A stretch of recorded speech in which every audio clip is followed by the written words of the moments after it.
In that way, he's consolidating his own legitimacy. And let me just say one more thing, since this is about kings and magi. There is this burgeoning, growing empire called the Roman Empire. It's still a new thing, right? Caesar Augustus is the first actual emperor of the thing, right? So it's still just sort of getting its feet in the area that we care about. But there's another empire that is competing with Rome for the exact same area. And this empire comes from the east. It's known as the Parthian Empire. And we don't really hear that much about them because, it tends to be the victors who write the stories.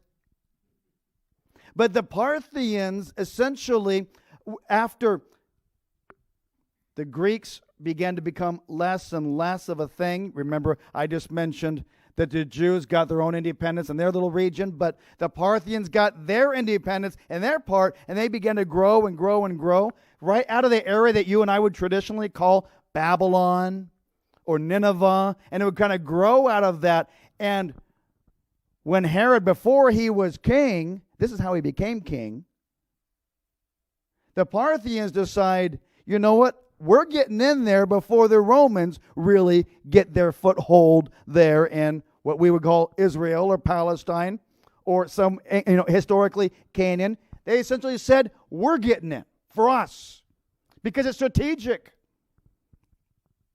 Right? It's the land bridge between Africa and Asia and Europe. Whoever controls this has always been the issue over the centuries. So the Parthians come in and they take over and they partner up with that dynasty that I mentioned, that Hasmonean dynasty. And they essentially say, okay, we'll be your mercenaries. We'll help you. You help us. We'll team up. And essentially we'll keep the Romans out. And this Herod guy, who is not king yet, but he's part of the governing class, and he is, working the system, but he happens to be friends with Mark Antony. That really helps him out a lot because he's a smooth talker.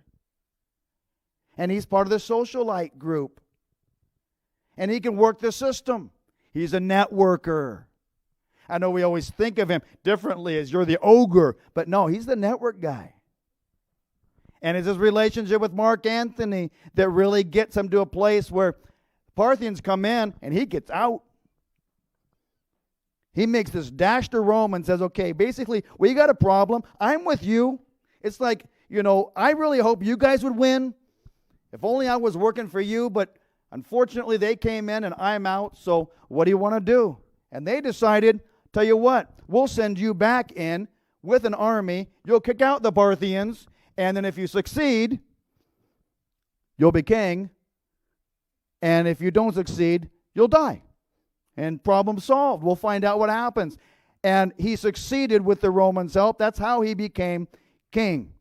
King of the Jews. So we have these magi that come in, these wise men, and they get an audience with him. And again, he has been king now for over 3 decades. He's always been under threat of removal. There's always been these problems trying to manage the Jews, and every time they have these uprisings, his job is on the line because is he going to be a credible king or not? Now, he had already had a reputation of having a heavy hand even when he was a governor. That's part of the reason why they were so impressed with him. He could exact taxes out of the people, and he could really show up with the loot to the Romans. And so it would be his job to continue that on. Even Cleopatra, the famous Cleopatra, there are other Cleopatras out there, but the famous Cleopatra has a role in the story. One day he messes up. He kills the wrong person. It's part of the historical record, and he gets in trouble with Rome, and he has to give up Jericho, the famous historic city of palms. And guess who that city is given to? In his own territory. It's given to Cleopatra.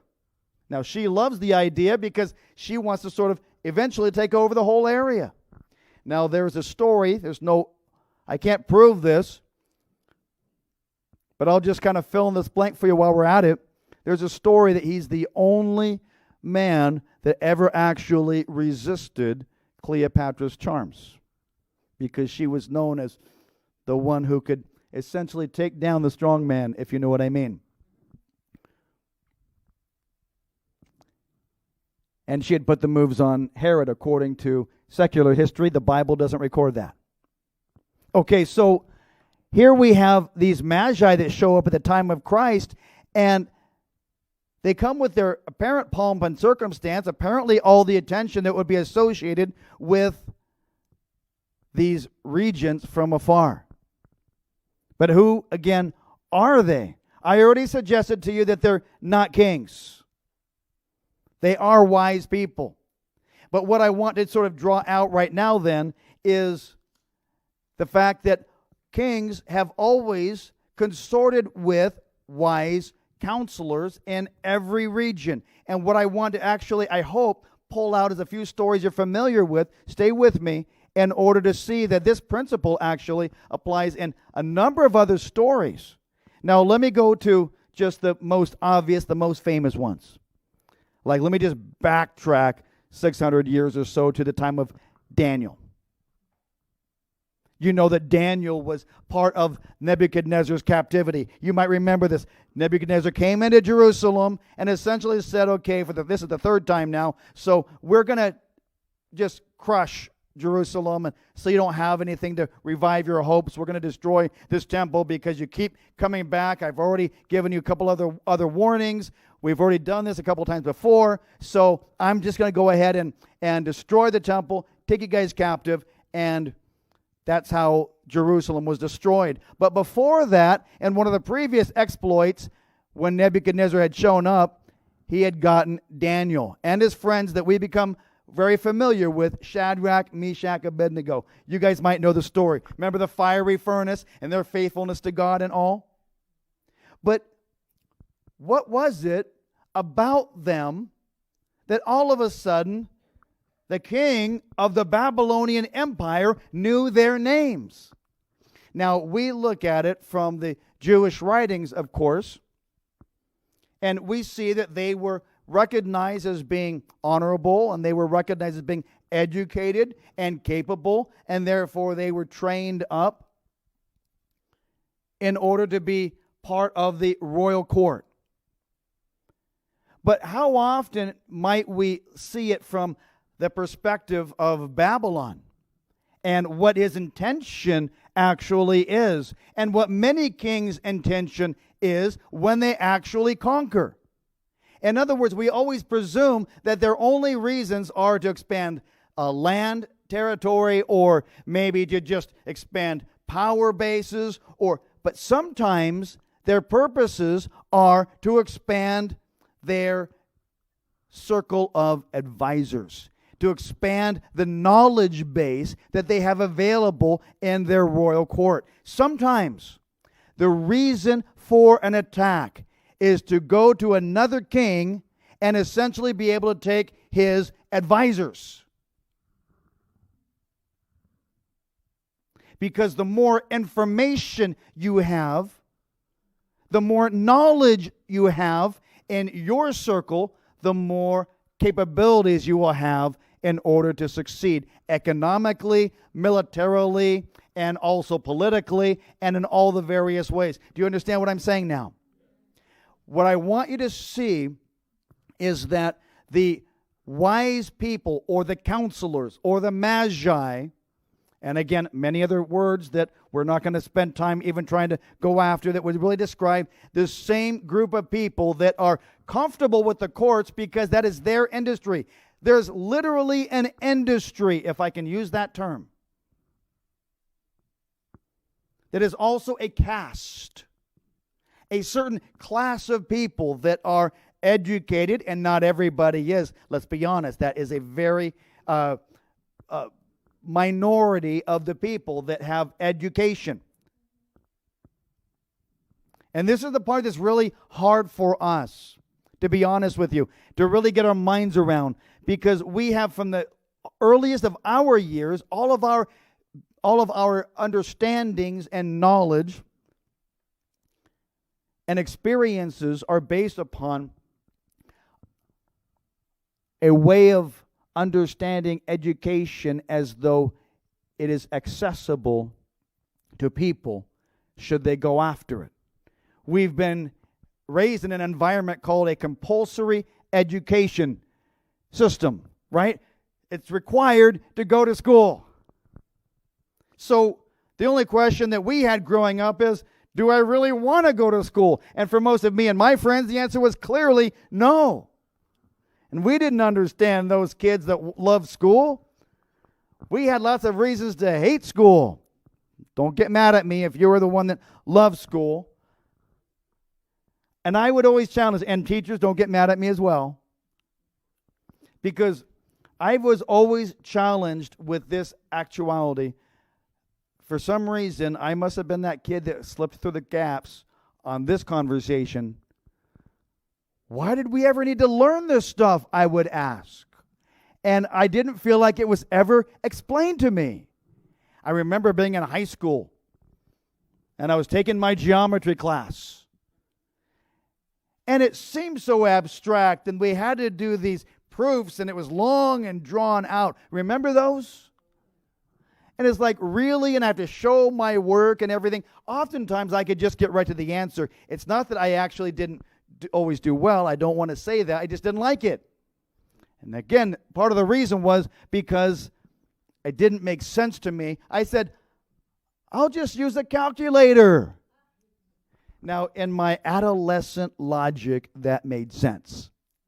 Now, as a grown-up, as a father of 4, I could say, okay, there were some good answers. Someone could have told me. But I was honestly pretty shy, so I don't know that I ever really challenged my teachers directly with my actual questions. It's more like complaining to my friends. You know what I'm saying? So I really didn't have that clear understanding of why everything would matter. So the point being here is that we grow up taking education for granted. And yet we know when we're trying to deal with issues of poverty around the world, we know that one of the best, maybe the best way to get people out of poverty is to educate them. I personally believe the best education comes from the written Word of God that will lead them to the living Word of God in Jesus Christ.